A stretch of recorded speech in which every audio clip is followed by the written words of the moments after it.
Have you ever felt like someone just stopped valuing you? Like they used to care, they used to make time for you, they used to see your worth, and now it's like you're invisible. It hurts, doesn't it? But what if I told you that there's a powerful shift you can make, one that completely changes the dynamic, one that doesn't just get their attention, but also brings you back to your power? Stick with me, because this simple mindset shift might just be what you need right now. Welcome to Curious Psychology Facts, where we dive deep into the fascinating world of human behavior, relationships, and personal growth. In today's video, we're going to talk about what to do when someone stops valuing you, and how to respond in a way that's not about revenge or games, but about self-respect and emotional clarity. So, let's begin here. When someone stops appreciating you, the most common reaction is to try harder. You might find yourself reaching out more, being extra nice, trying to prove your worth, hoping they'll finally see how much you care. But here's the truth. The more you chase someone who's pulling away, the less they value you.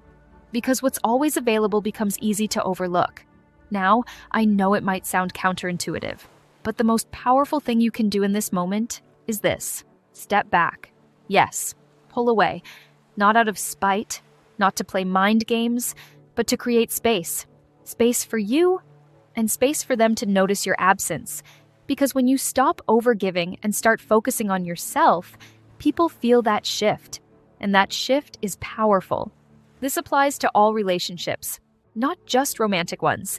It could be a friend who's become distant, a family member who's dismissive, or a coworker who's started taking you for granted.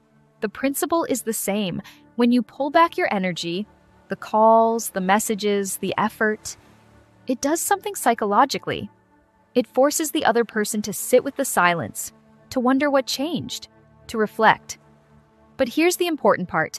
Stepping back isn't about manipulating someone into wanting you again. It's about redirecting your energy inward. Instead of asking, why don't they value me anymore? Start asking, am I valuing myself? Because the way you treat yourself sets the tone for how others treat you. Spend time doing things that light you up. Reconnect with your passions. Surround yourself with people who do see your value. And most importantly, invest in becoming the version of yourself that no one would dare to take for granted.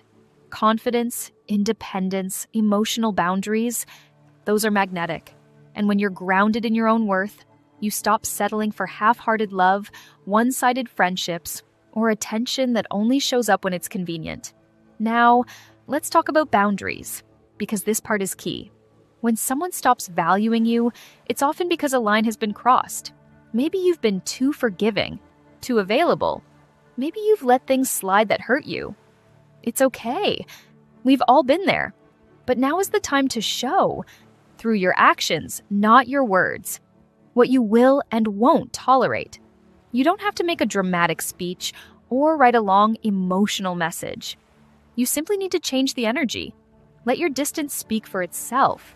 When people feel that you respect yourself enough to walk away from what no longer serves you, they either rise up to meet your standard or they fade away. And listen, either outcome is a win. Here's the beautiful part. Once you step back and shift your focus to your own healing, your own growth, your own peace, something amazing happens. The people who didn't value you, they'll either start reaching out again, confused and curious about the shift, or they'll disappear, making room for those who genuinely see you. Either way, you're back in control, because you're no longer begging for scraps of attention. You're building a life so rich and full that anyone who wants to be a part of it has to meet you there, with respect, consistency, and care. So remember this. If someone doesn't value you, you don't need to explain, convince, or chase. You need to pull back, protect your peace, and prioritize your worth. Let people feel the weight of your absence, because people will always value what they're afraid to lose. And you, my friend, are worth more than being someone's afterthought. If this message spoke to you, don't forget to like this video, share it with someone who needs to hear it, and subscribe to Curious Psychology Facts for more real, empowering insights into human behavior and relationships.